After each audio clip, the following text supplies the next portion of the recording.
Hello, everyone. Welcome back to today's story. In this episode, we follow Jack as his fear turns into determination after discovering the shocking truth behind Tu Tien and baby Anna's disappearance. What begins as desperate searching slowly unfolds into a dangerous confrontation with someone Jack never expected to face head-on. As threats, lies, and hidden motives come to light, Jack is forced to make impossible choices. This chapter is filled with tension, emotional breakdowns, and a race against time, where one wrong move could cost him the people he loves most. Stay until the end to witness how courage, truth, and a father's love collide. And don't forget to subscribe to help us reach 10,000 subscribers. Your support truly means the world to us. The sky hangs low over the village. Heavy clouds stretching across the horizon like a warning that something irreversible has already begun. Jack rides his motorbike slowly along the narrow rural road, the engine humming beneath him, but he barely feels it. Dust rises with every turn of the wheels, clinging to his clothes, his shoes, his thoughts. It has been 3 days. 3 long, suffocating days since Tu Tien and baby Anna disappeared without a single word. At first, Jack refused to panic. Tu Tien was careful, responsible, especially after Anna was born. Maybe her phone battery died. Maybe she went to help someone in the fields and stayed overnight. Maybe she simply forgot to tell him. Those excuses felt believable for the first few hours. Then the hours turned into a full night. Then another. Calls rang endlessly into silence. Messages stayed unread. The police took his report with professional calm, promising to look into it, their voices polite but distant. And that was when fear began to rot into something darker. Jack's grip tightens on the handlebars as the motorbike slows to a stop in front of a familiar house. One he had hoped never to visit again. A rusted iron gate stands crooked, paint peeling away in large flakes. Weeds crawl across the yard, unchecked, as if no one bothers to care anymore. The house itself looks quiet, too quiet, like it's holding its breath. This is Mrs. Tui's house, Tu Tien's former mother-in-law. Jack turns off the engine, but doesn't move right away. His chest rises and falls slowly as he steels himself. Coming here means crossing a line. Once crossed, there's no turning back. But every instinct screams the same answer. If Tu Tien and Anna disappeared, this woman is connected to it somehow. Mrs. Tui never accepted Tu Tien. Not when she married her son. Not after the divorce. And certainly not after Tu Tien moved on and rebuilt her life. Especially not after Anna was born. Jack pushes the gate open. The metal creaks sharply, breaking the heavy silence of the yard. Somewhere inside the house, a television plays softly, dramatic voices rising and falling.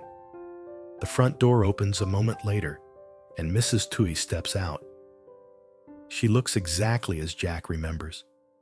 Hair pulled back tightly, clothes neat, posture stiff with control.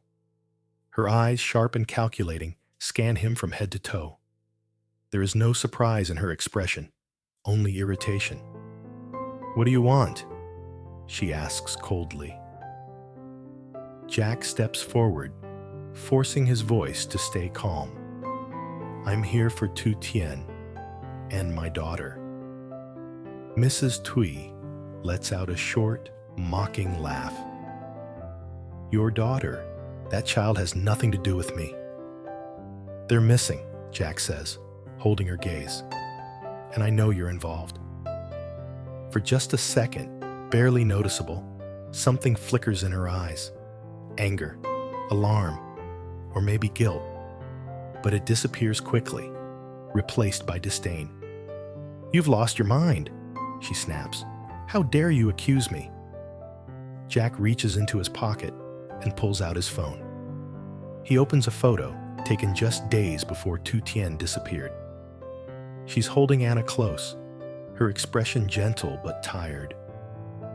Anna's tiny face is peaceful, unaware of the storm coming. Jack holds the phone up between them. "She would never disappear on her own," he says quietly. "Not with a 2-month-old baby." Mrs. Tui glances at the screen for less than a second before looking away. "Women run away all the time," she replies dismissively. Maybe she finally realized her mistakes. Jack's jaw tightens, but he doesn't raise his voice. Her bank account hasn't been touched. Her phone hasn't been used since that day. And someone saw your driver near the orchard the morning she went missing. That lands harder. The faint smile on Mrs. Tui's lips disappears. Her shoulders stiffen. "You're lying," she says sharply. "You have no proof." "I'm not here to argue," Jack replies, stepping closer. "I'm here to give you a chance." Her eyes narrow. "A chance for what?" "Bring Tu Tien and Anna back," Jack says slowly. "If you do, I won't report this to the police." The air between them turns thick, heavy, as if even the insects have stopped moving. The threat is clear. Mrs. Tui straightens her back, her voice turning icy. "And if I don't?" "Then I go to the police," Jack answers without hesitation. "I tell them everything. Your name, your driver, every connection you have." She lets out a laugh, but it's tight, forced. "You think the police will believe you? A desperate man making accusations because his woman disappeared?" Jack clenches his fists. "You hated Tu Tien from the beginning. You blamed her for your son's failures, for your family falling apart. She destroyed my son's life," Mrs. Tui snaps. "She was never good enough." "She survived you," Jack replies quietly. That silences her. For a long moment, neither of them speaks. The tension feels sharp enough to cut.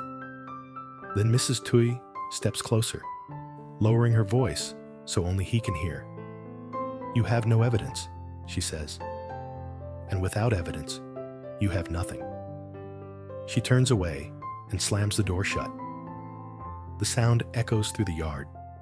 Jack stands frozen, staring at the closed door, his heart pounding violently in his chest.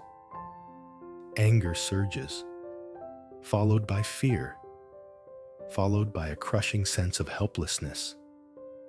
He knows she's lying. Every word felt calculated, rehearsed, but knowing isn't enough. Knowing doesn't bring Tu Tien back. Knowing doesn't protect Anna. He leaves the house as night begins to fall. Village lights flicker on one by one, but to Jack, everything feels dim.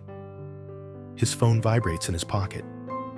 "Jack," Mother Loy's voice comes through softly. "Did you find anything?" He exhales slowly. I confronted her.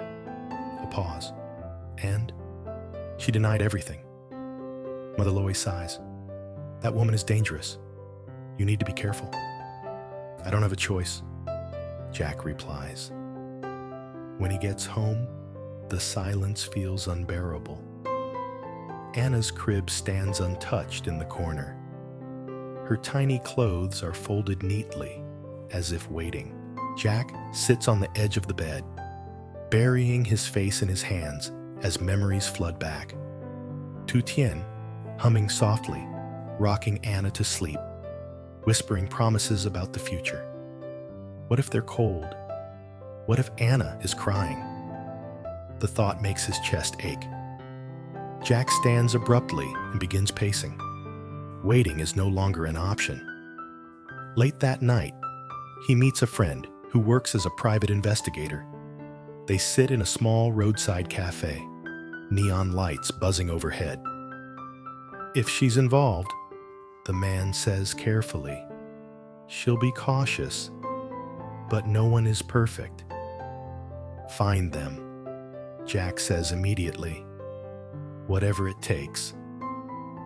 As the night deepens, Jack stares out at the dark road ahead. Fear still lingers, but beneath it grows something stronger: determination. Mrs. Tui believes denial will protect her. She's wrong. Jack pulls out his phone, his thumb hovering over the police contact. His voice is barely a whisper. For Anna, for Tu Tien. Outside, the wind howls through the trees, as if echoing his vow. Morning comes quietly, almost cruel in its calmness. Pale sunlight slips through the thin curtains, landing on the empty crib beside Jack's bed. He hasn't slept at all. Every time he closed his eyes, the same nightmare replayed.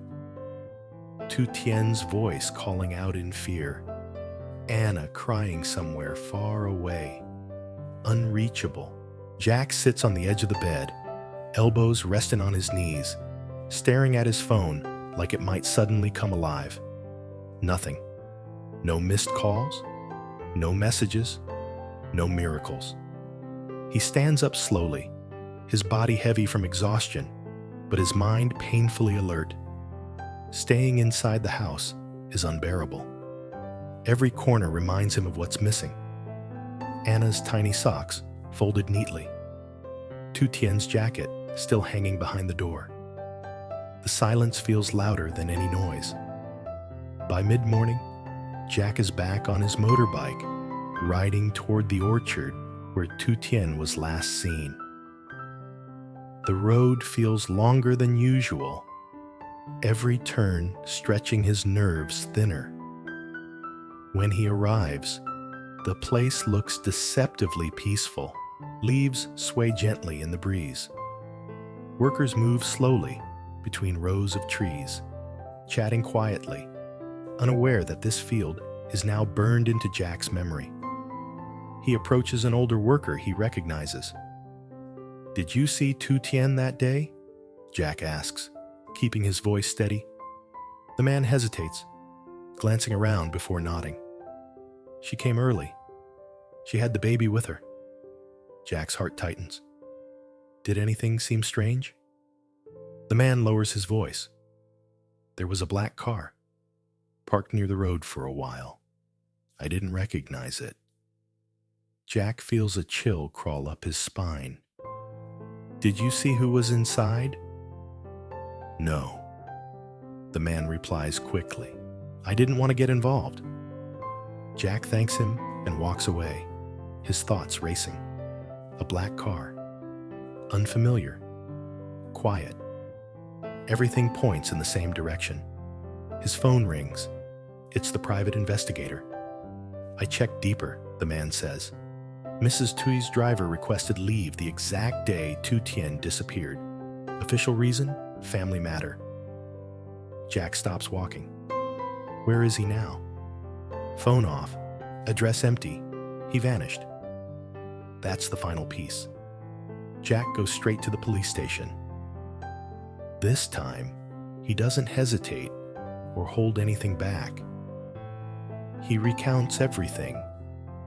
His confrontation with Mrs. Tui, the orchard witness, the missing driver, the timeline. The officer's expression hardens with every detail.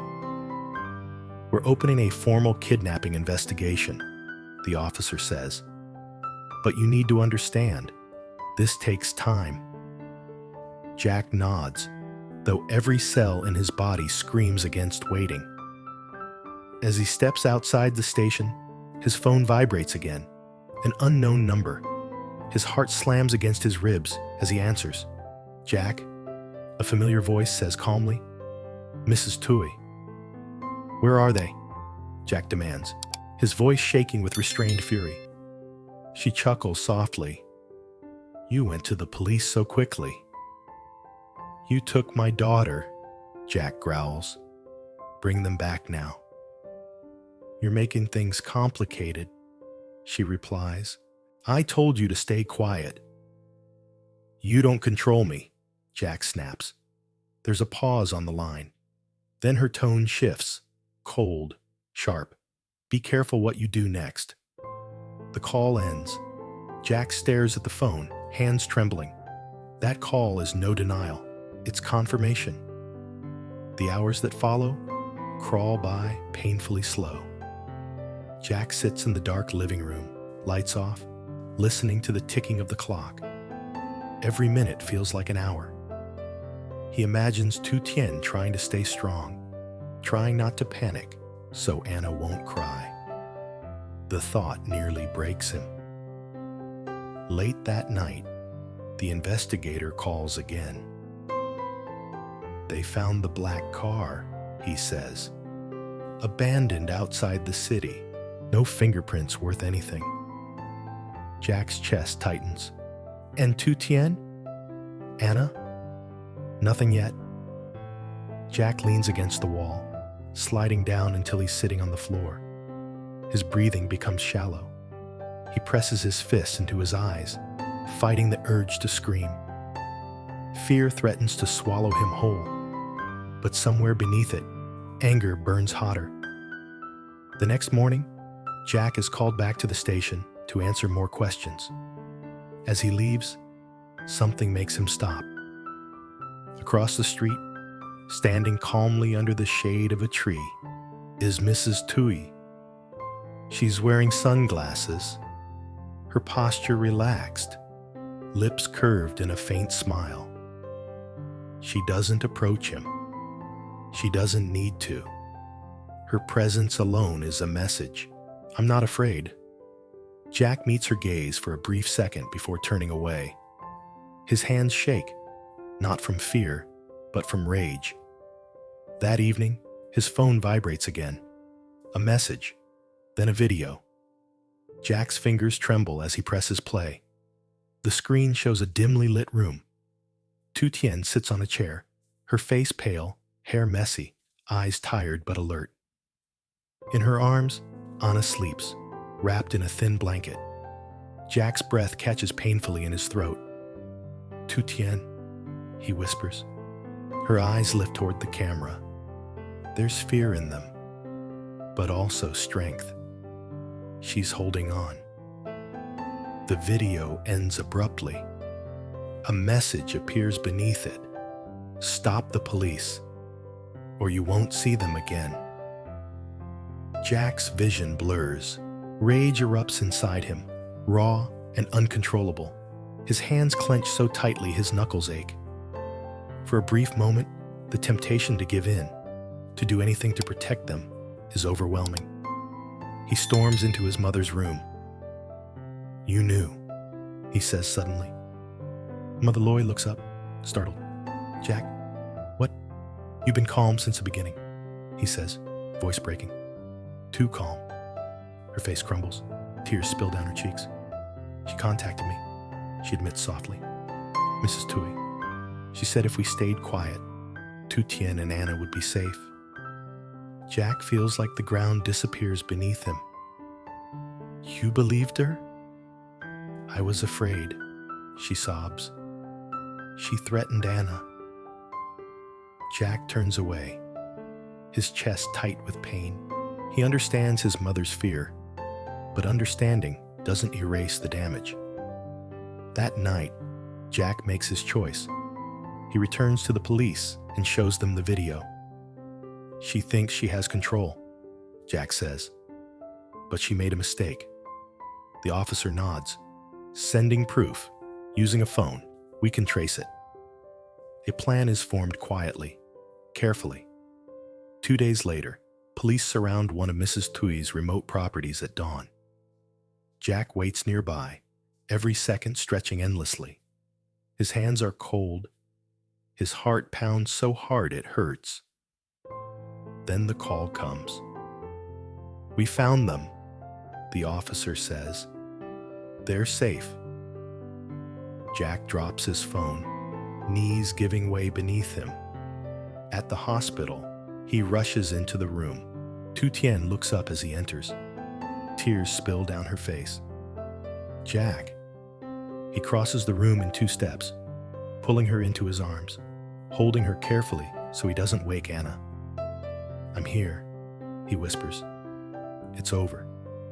Anna stirs softly, her tiny hand curling against his chest. Outside the room, Mrs. Tui is led away in handcuffs. This time, denial isn't enough, and for the first time in days, Jack finally breathes.